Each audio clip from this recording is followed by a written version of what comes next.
Hello, Banjo World. I'm offering another banjo for sale. This is Frankie. I've had a couple of banjo listings on the Banjo Hangout, and I've had some pretty good success. This is a very nice banjo that I've got here. I picked it up on consignment at a local music store, and I want you to hear it. So I'm going to play it, and then I'll explain to you what it is. As they say, the sound always triumphs the name on the headstock, and this has got the sound. So, old Reno piece here called Let's Live for Tonight, Dear.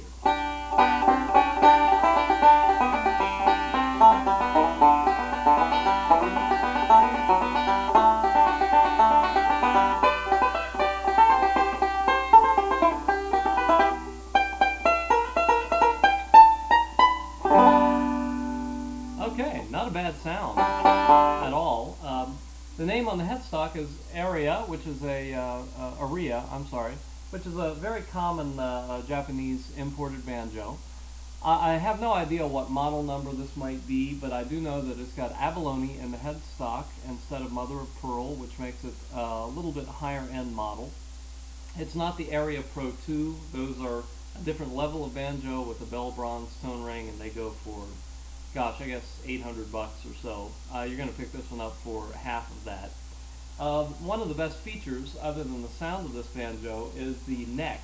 The neck on this banjo is solid mahogany, and the neck and the 5-star plenary tuners that it has, they're going to be worth the asking price of this banjo alone. So even if you're just looking for a neck and some tuners and you want to switch out the pot, this is going to be a great banjo. The pot, however, is not it's not a baby. It's definitely a very nice banjo. I don't know what kind of wood they're using for the rim, but I do know that the rim has a fair amount of thickness to it. It's probably a 1/2-inch rim, which is standard.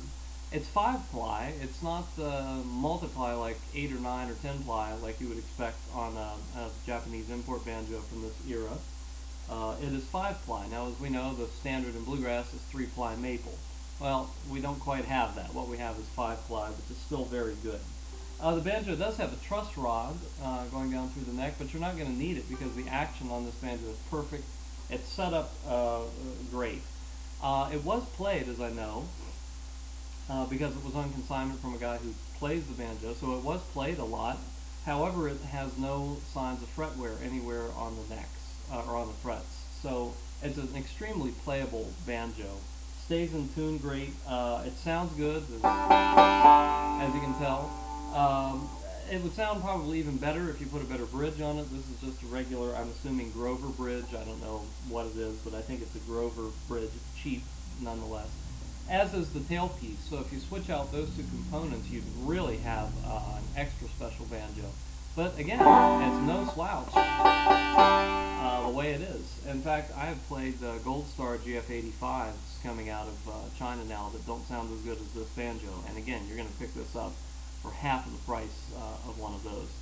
Aria did not do serial numbers, so it's impossible to date this banjo exactly.